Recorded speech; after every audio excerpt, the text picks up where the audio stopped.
نستضيف حارس المرمى الكابتن فهد ديش. حياك الله في اي تو زد. الله يحييك. هلا والله ابو شاهين، ارحب فيك ورحب بالساده المشاهدين. طول ومثل ما قلت لازم نعادل شوي الحراره اللي اي والله اللي احنا فيه. قدموا مستوى يعني كبير، التزام وبالتكتيك وثبات في المستوى. نعم.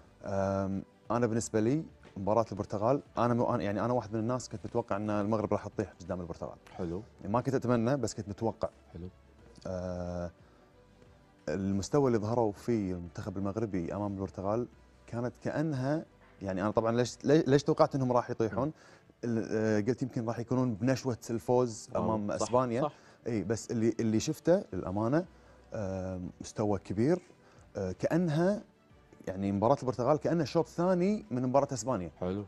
يعني دخلوا المباراه تركيز عالي، دخلوا المباراه بتركيز عالي وكملوا النهج اللي مشوا عليه في مباراه اسبانيا. بعد هل كانوا بنفس الاسلوب اللي لعبوا فيه امام المنتخب الاسباني ولا لا؟ بادروا في الهجوم، ضيعوا زين، وبالمقابل حصلوا على النتيجه اللي هو الهدف الوحيد. والله للامانه المنتخب الاسباني كان خطر على المنتخب المغربي، وكذلك المنتخب البرتغالي كان هم بعد كان خطر، بس قدروا المنتخب المغربي يحدون من خطوره هذيل المنتخبات الكبار. حلو.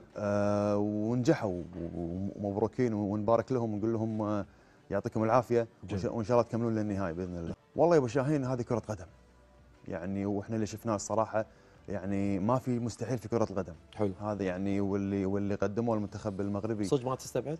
والله ما تستبعد، والله ما استبعد يا ابو شاهين، لان اصبح المنتخب المغربي حاليا درس يدرس لجميع اللاعبين ولجميع المنتخبات والفرق. حلو.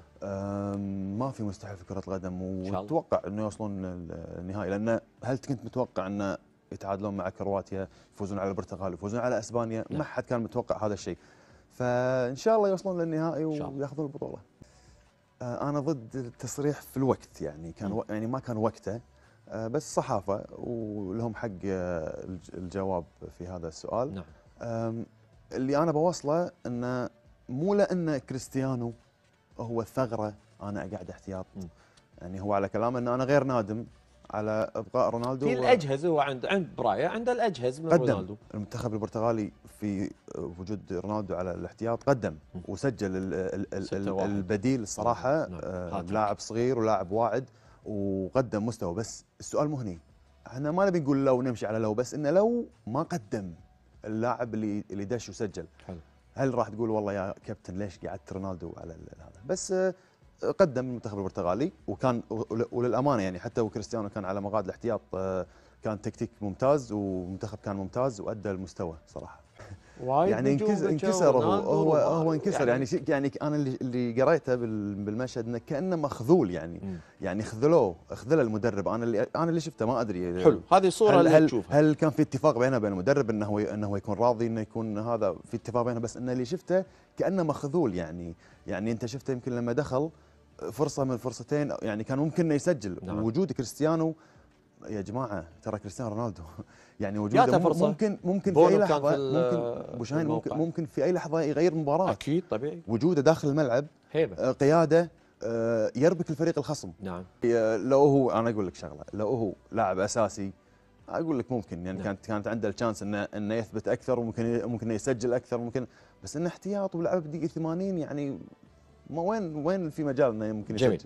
هل يحتاج رونالدو الى كاس العالم ليثبت قيمته الفعليه؟ لا. قدم الكثير، حقق الكثير من الارقام الفرديه والجماعيه. مو هذه البطوله اللي طبعا البطوله يعني غاليه على كل اللاعبين وحلم حق لاي لاعب، بس ما تقلل من قيمته كافضل اللاعبين في التاريخ. ما اظن في حارس ما سجل عليه. كلهم سجل. ما عدا بونو من المدافع. نعم. اي ديفليكشن من المدافع وتسجلت في مرمى. للامانه بونو قاعد يقدم مستوى كبير، درس لجميع حراس المرمى. صح. ما في شيء مستحيل في كره القدم. ثبات انفعالي، تركيز، ذهن عالي، استمرار في المستوى.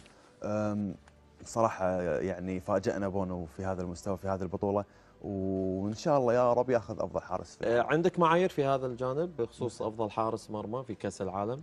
طبعا يعني اقل اهداف، يعني هو اذا كلين شيت هذا رقم واحد. حلو. اكثر تصدي. حلو. كرات خطره طبعا، يعني اقوال محققه نفس اللي شفناه من بونو. طبعا اقوال، يعني في كره امس كانت الدون مفاجاه.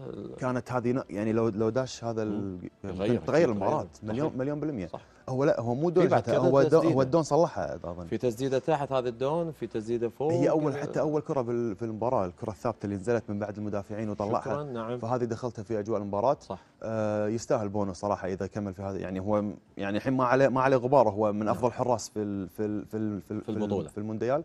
فاذا وصل للنهائي يستاهل افضل، حتى لنص النهائي يعني. والله لنصنا بعد وصل. يستاهل. لا يستاهل. وياهم برونو نفس الشيء قال. انا ضد هذه التصريحات. يعني لا تحط التحكيم شماعه. ما اتوقع امس في احداث قلنا فيها، وان كانت في احداث. انت داخل ملعب 11 لاعب ضد 11 لاعب. نعم. تلعب تربح. اما لما تخسر تحط التحكيم شماعه، تبعد نفسك عن الخساره. لا بالعكس، خليك شجاع، اقول انا خسرت. حلو. بالعكس، هذه كره قدم، في الفايز وفي الخسران. فانا ضد سالفه ان احط لي شماعه تحكيم فيفا يعني ايا كان. تمام. فلا انا ضد التصريح. والله هو استحق الفوز، ولكن ما استحق المنتخب الانجليزي الخساره صراحه. لعب مباراه كبيره، ادى المستوى المطلوب واكثر من المطلوب. احنا تعودنا ابو شاهين قبل المنتخب الانجليزي يكون مليء بالنجوم ولكن صح. ما ينافس. نعم. فاللي شفناه احنا في المونديال هذا ان المنتخب الانجليزي منتخب ثقيل، ووصل للدور الثمانيه بكل جداره واستحقاق، وقدم المستوى. ما تشوف ساوث يتاخر في التبديلات؟ يعني جريليتش اخر دقيقتين، راشفورد اخر 10 دقائق، وانت تبي تهاجم. صح كلامك، تاخر، بس لان كان الفريق ماشي. اوكي. ويعني لولا ركله الجزاء اللي ضاعت مالت هاري كين لما كان هذا السيناريو يعني، والنتيجه النهائيه ما تعكس سيناريو المباراه. ممتاز. الثلاثه الاربعه انتظرونا فوالله.